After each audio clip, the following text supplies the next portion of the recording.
Salam sejahtera Malaysia, denyut nadi suara rakyat bergema di channel ini. Jangan lupa tekan butang subscribe, like dan share. Malaysia kita punya, cintai Malaysiaku, kita jaga kita.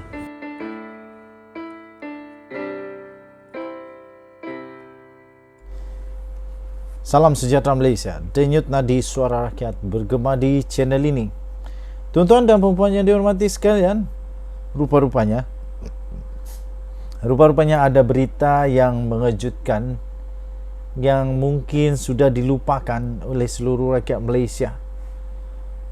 Mungkin berita ini memang agak mengejutkan dan membuatkan ramai akan terkejut jika ianya sudah pun disebarkan nanti.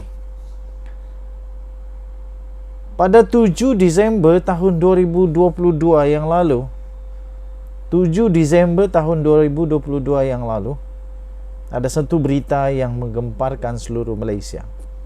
Sebelum saya berkongsi perkara yang sebenar ini, saya ingin ucapkan bilion terima kasih kepada semua yang sudah tekan butang subscribe, like dan share.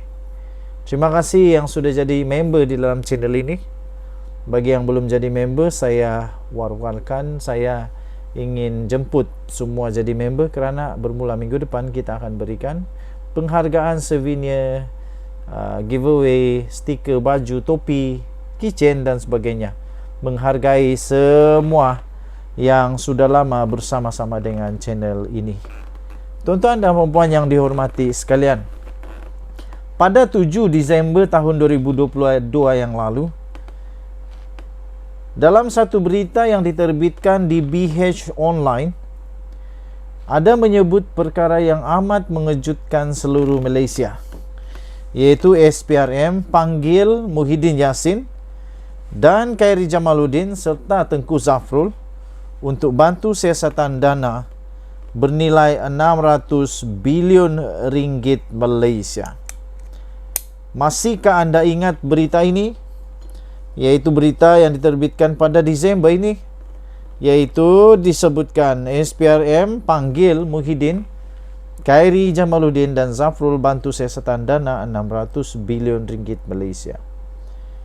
Tan Sri Muhyiddin Yassin bersama bekas Menteri Kesihatan iaitu Khairi Jamaluddin serta Menteri Perdagangan Antarabangsa dan Industri iaitu Tengku Datuk Seri Zafrul Abdul Aziz dijangka akan dipanggil memberi keterangan kepada Suruhanjaya Pencegahan Rasuah Malaysia SPRM berhubung dengan dakwaan bahawa berlaku salah guna kuasa, salah guna dana 600 bilion ringgit Malaysia ketika pandemik COVID-19.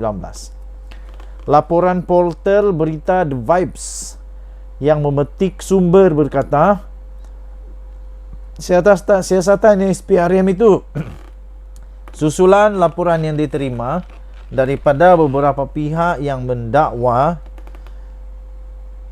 berlaku penyelewengan dalam pengurusan dana negara ketika pandemik itu melanda mulai tahun 2020 yang lalu. Ketika pentadbiran Tan Sri Muhyiddin Yassin sebagai Perdana Menteri, Tengku Zafrul pula pada ketika itu dilantik sebagai Menteri Keuangan. Khairi Jamaluddin pula adalah Menteri Sains dan Teknologi pada permulaan pentadbiran Tan Sri Muhyiddin Yassin. Kemudian beliau telah bertukar portfolio itu dengan Dr. Adam Babas sebagai Menteri Kesihatan. Jadi, pada ketika ini 3 orang inilah yang bertanggungjawab di dalam dakwaan-dakwaan ini. Tan Sri Muhyiddin Yassin Perdana Menteri, Tengku Zafrul Menteri Keuangan, kemudian Khairi Jamaluddin kebetulan pula waktu itu telah dinaikkan sebagai Menteri Kesihatan.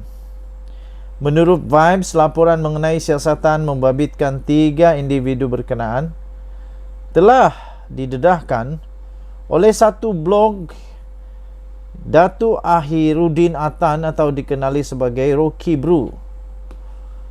Menurut blog itu, Tengku Zafrul dipanggil SPRM. Berikutan, beliau adalah Menteri Keuangan sewaktu pentadbiran Kerajaan Perikatan Nasional bagi menangani pandemik COVID-19 yang melanda negara pada ketika itu sejak tahun 2020. Katanya, dalam blog tersebut, ada pihak memberitahu saya bahawa bekas Perdana Menteri Malaysia, Tan Sri Muhyiddin Yassin, yang menjadikan Tengku Zafrul seorang senator dan juga Menteri Keuangan pada tahun 2020 juga akan dipanggil oleh badan anti rasuah itu, dedahnya di dalam blognya itu. Sementara itu, BH menghubungi Ketua Suruhanjaya Pencegahan Rasuah Malaysia SPRM, iaitu Tan Sri Azam Baki, untuk mengesahkan perkara itu, namun tiada maklum balas pada setakat tulisan ini dilaporkan di BH Online. Pada malam sebelum laporan ini dilaporkan, ditulis, media melaporkan bahawa Azam Baki mengesahkan pihaknya sudah pun membuka kertas siasatan berhubung dakwaan perbelanjaan hampir 600 bilion ringgit Malaysia yang dilakukan oleh kerajaan yang terdahulu. Beliau bagaimanapun tidak mahu untuk mengulas lanjut mengenai perkara itu. Kemarin, Perdana Menteri Datuk Seri Anwar Ibrahim berkata, Pegawai Kementerian Keuangan mengesahkan bahawa ada perlanggaran serius prosedur berhubung dakwaan perbelanjaan hampir 600 bilion ringgit Malaysia yang pada ketika itu adalah pentadbiran yang diterajui oleh Tan Sri Muhyiddin Yassin. Dan tuan-tuan dan puan, terdahulu sebelum itu Muhyiddin dilaporkan menegaskan tidak akan takut dengan disiasat berhubung laporan polis yang dibuat oleh beberapa pihak yang mendakwa beliau telah menyeleweng dana sebanyak 600 bilion ringgit. Pengerusi Perikatan Nasional itu menerusi hantarannya di Facebook menjelaskan, tidak mungkin beliau menyeleweng dana itu, memandangkan ia adalah wang individu dalam kumpulan wang simpanan pekerja KWSP serta bank yang bukan di bawah kawalannya. Beliau juga, yang juga adalah Presiden Bersatu, menyatakan tidak pasti bagaimana angka 600 bilion itu dipetik. Jikapun ia merujuk kepada 8 pakej rancangan ekonomi diumumkan ketika meneraju kerajaan yang semuanya berjumlah 530 bilion ringgit. Bekas Ketua Setiausaha Solid kepada Muhyiddin Yassin, Datuk Dr. Marzuki Muhammad pula dilaporkan berkata, dakwaan penyelewengan dana sebanyak 600 bilion ringgit Malaysia itu sebenarnya tidak wujud dan sekadar perang saraf lapuk untuk memburukkan pentadbiran Muhyiddin, katanya. Sebelum ini, Ketua Penerangan UMNO Ihsan Jalil menyokong penubuhan segera Suruhanjaya Siasatan Diraja RCI untuk menyiasat ke mana wang digunakan ketika Perikatan Nasional, ketika Perintah Kawalan Pergerakan PKP dan proklamasi darurat sepanjang Muhyiddin Yassin yang juga pengerusi PN menjadi Perdana Menteri ke-8.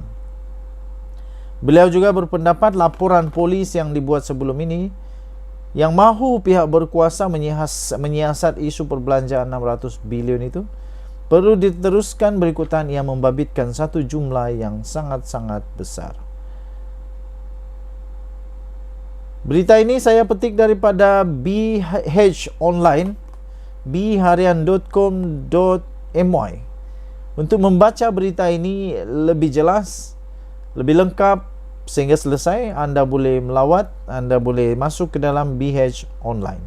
Kita jumpa lagi, bye-bye.